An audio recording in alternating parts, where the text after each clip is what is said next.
Governor Parkop states his position on yesterday's eviction. Madang roads deteriorating fast. 40th independence preparations begin.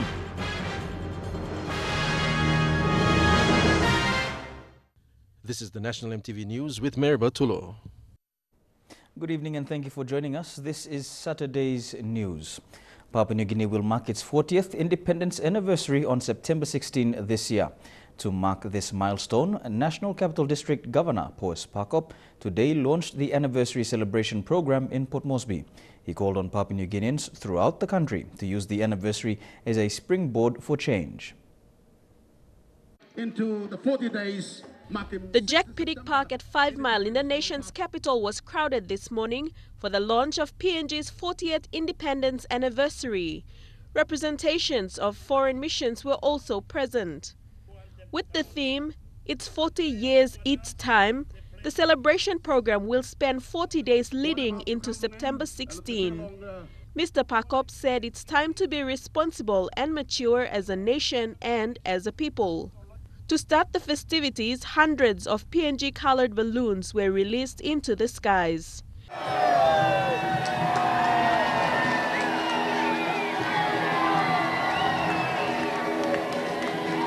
Mr. Parkop said the celebrations will cost about 1.4 million kina to host. This is a reduced figure from an initial budget. Yeah, our initial budget was about 3 million because we had initial commitment from the National Events Committee, but we've cut down the budget to about 1.4 million because the support is not coming from the National Events Committee. So whatever resources that we have, big or small, we'll utilize it so that we can have an event or celebration that befitting the event. The governor is also funding celebrations by stakeholder partners who are also marking the historical date. Events being planned are PNG and contemporary art shows, sports carnival, gospel music festival and international shows.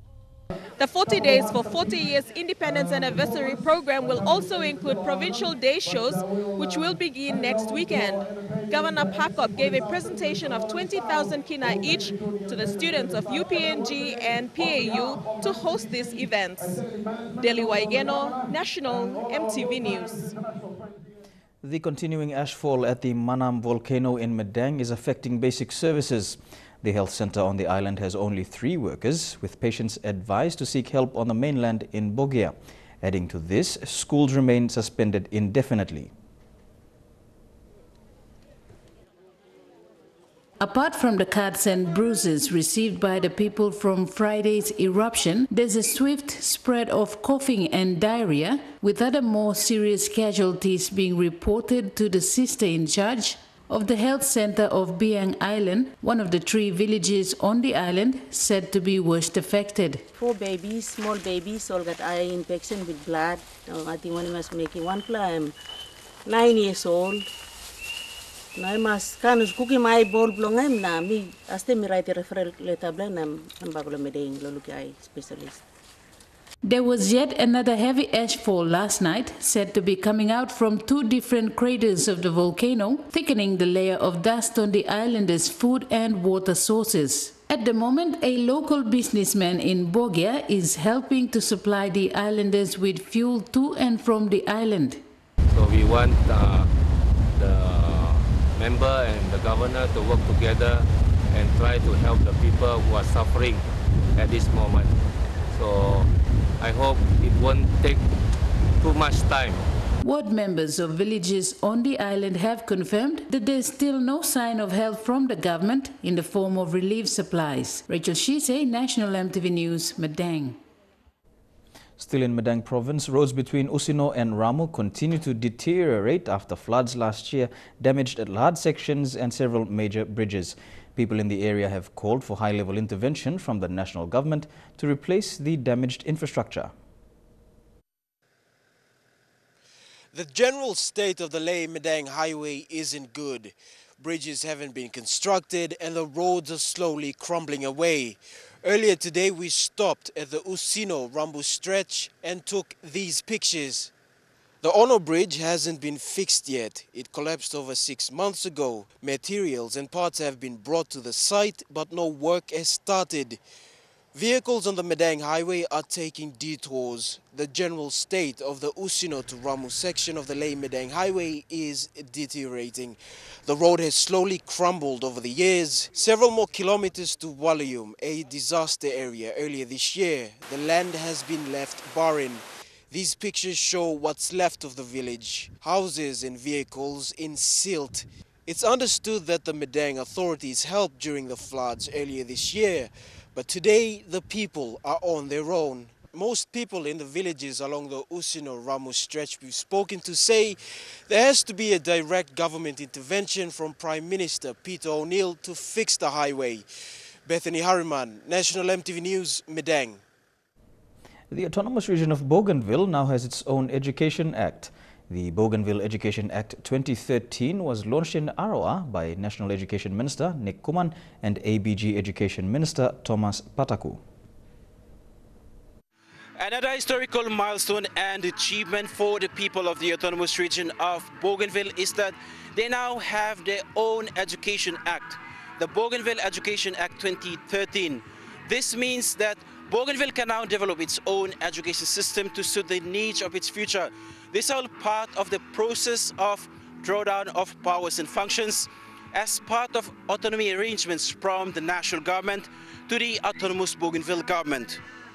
The Independence Oval in Arawa was packed to capacity as people flocked in to witness another historical event, launching of the new Bougainville Education Act 2013. Bougainville Acting Education Secretary Mary Remy thanked all stakeholders involved in making this act become an act. Therefore, I am confident of that support for us to ensure that that act is implemented for the betterment for our children, who will become our future leaders.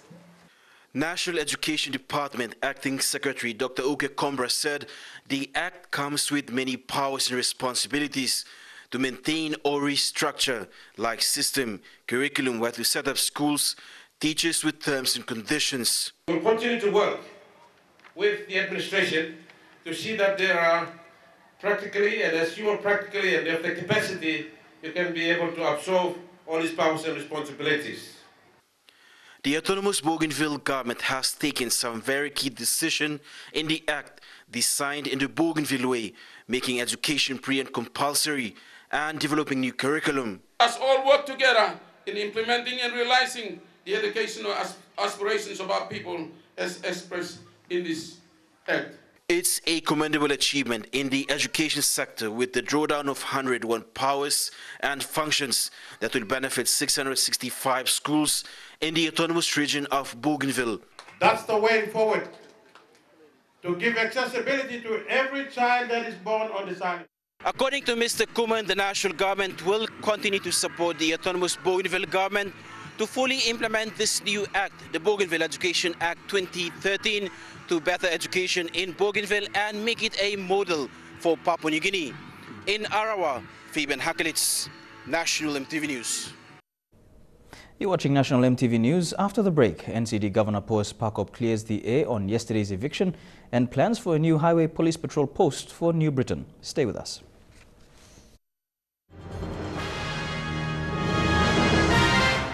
Welcome back to the news. NCD Governor Powes Parkop today criticized the Lands Department for not working with his office regarding evictions within the city. Governor Parkop was responding to the eviction at 4 Mile yesterday, where 7 houses were destroyed. The governor said he was aware of that particular eviction, however, condemned other evictions in the city carried out by the Lands Department. I won't get a settlement in NCD. We have gone through a legal process. Yesterday, 7 families at Downwire 4 Mile in Port Moresby were left homeless after their homes were destroyed during an eviction exercise. This afternoon, NCD Governor Powes Parkop said he was aware of this exercise, however maintained that the settlers have turned down several offers for resettlement and were issued several notices before the eviction. I'm very much aware of that eviction. I think it's being carried out by the National Department of Works. The fact is that the settlers there have been given a lot of notice. They know but they've been sitting back on the assumption that maybe the eviction will not take place. So, they probably got a bit surprised that it has happened. However, Governor Parkop says there is not much coordination between his office and the Lands Department to carry out evictions on state land. He said the Lands Department has been carrying out evictions in isolation. The governor is challenging developers and the Department of Lands to have a proper resettlement strategy when evicting settlers on state land. It's becoming a big problem in the city. Developments taking place, but I want to call on the developers to be respectful of our people. We can't just evict people and dump them on the roadside. That does not solve anything. So I hope the developers, they will work with us. Earlier on during the week, Lands Minister Benny Harlan issued a warning to illegal settlers residing on state land to vacate voluntarily. Michelle Amba, National EMTV News. East New Britain Police have begun talks with the provincial government to establish police patrol bases along the New Britain Highway. 2 new police bases will be set up within the East New Britain province to monitor the movement of people along the New Britain Highway. This follows concerns raised by police over an anticipated increase in the level of crime once the New Britain Highway opens up. While the New Britain Highway is seen as a development pathway, the East New Britain Police are cautious on the level of security risks that the highway will bring. The number of people coming into the province is expected to increase significantly. The East New Britain Police Boss Superintendent Anthony Wagambi Jr. says they now have 3 points of entry to deal with: the Rabaul Wharf, Tokwa Airport, and now the New Britain Highway.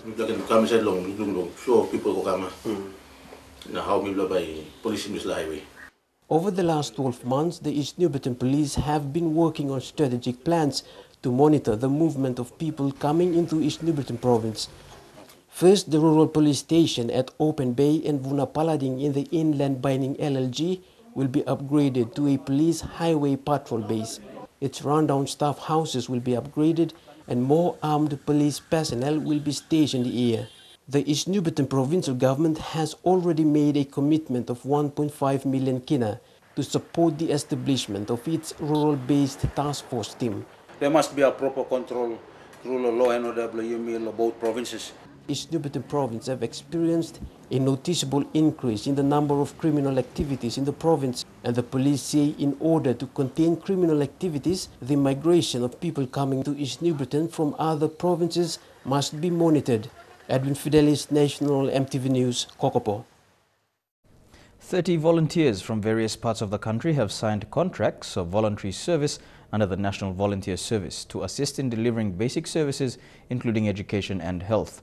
The National Volunteer Service primary role is to ensure volunteers set to help people in communities are well looked after by their host communities. These volunteers, mostly retired professionals, today signed 2 years contract to National Volunteer Service and have agreed to offer services without pay. Some of them have not known where they will be posted to carry out a noble role reaching people in rural areas with basic services. They come from all provinces within the country and will be taken by host volunteer organizations into respective communities. We appreciate very much their participation in terms of their acceptance of the contract that they just signed, and we hope that they will be able to deliver those services that is required of them. Amongst these skilled people were 2 persons with disabilities who have sworn to perform their volunteer services regardless of their disability. Yaloma Ansik is one of them. He has been teaching at an elementary school in Morobesnawai district since 2011. So, misawe staff, misawe carry maybe belong community na misawe make him work na misawe staff. In the next 2 years, he will be a volunteer elementary school teacher at Morobes Wampara LLG. Colin Barilai, National EMTV News, Leh. Trukai Sports is next. Besta Cup Tournament Director calls for more females to participate in the sport in the lead-up to the Under-20 World Cup. That story and more when we return.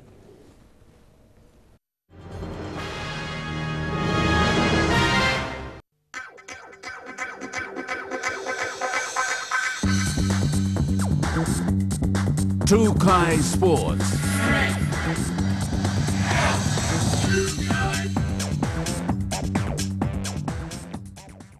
Welcome to Trukai Sports. Besta Cup Tournament Director Simon Koyama is urging all member associations throughout the country to start focusing more on women's soccer.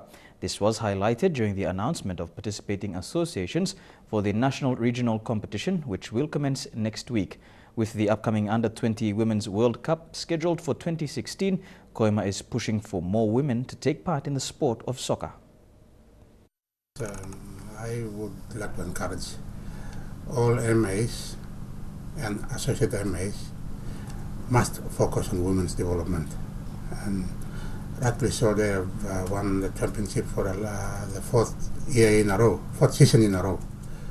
And it shows that women are alive. But associations have to wake up. They can't rely on PNGFA only.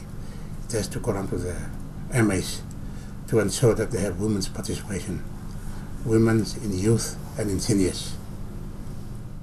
The village of Gaira in Central Province has over the years shown keen interest in the sport of rugby league. With the local competition now boasting 10 teams, including a women's division, the league is certainly growing.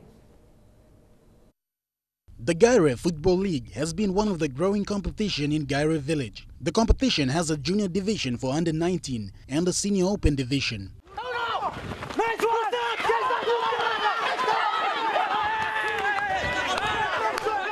The GRFL has also boasted few players who have been selected to compete in the Southern Region Confederate Cup in Port Moresby next week. Some good players already been selected in the training squad.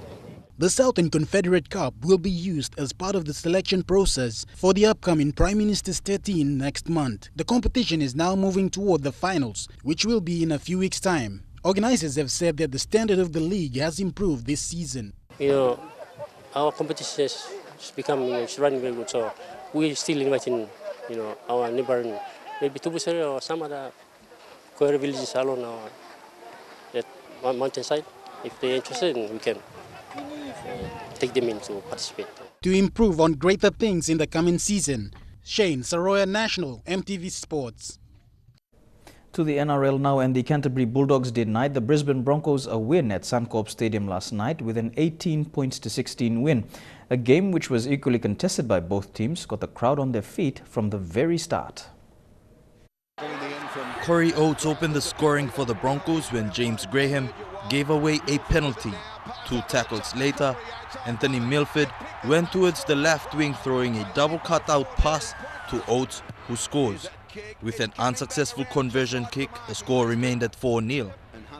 Oates scored his second when the Broncos ran the ball off a goal line dropout. Anthony Milford again passed wide to Darius Boyd, who sent a cutout pass to Oates to cross over.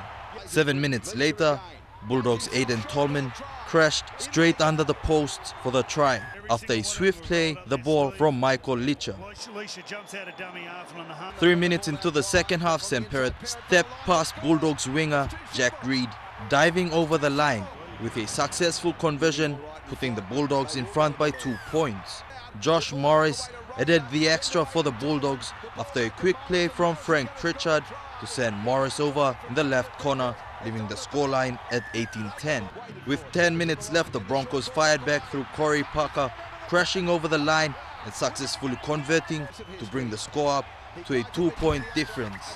The Bulldogs hung on desperately in the last few minutes of the game to secure the win. Elijah Levet, National EMTV Sports. And that's where we end Trukai Sports for tonight. Up next, I'll bring you the weather details.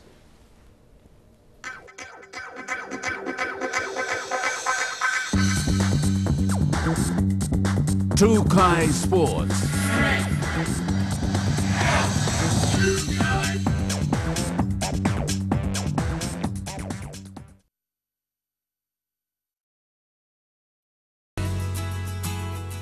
Taking a look at the weather forecast for the next 24 hours in the southern region, all centers fine except for Daru.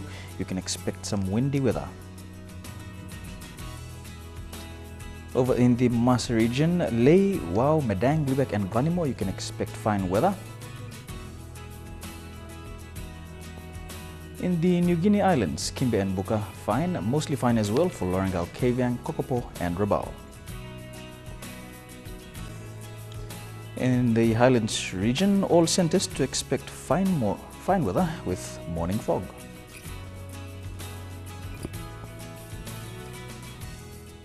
And that has been the news, sports and weather for today, Saturday, the 8th of August 2015 from the MTV News team. Thanks for your company.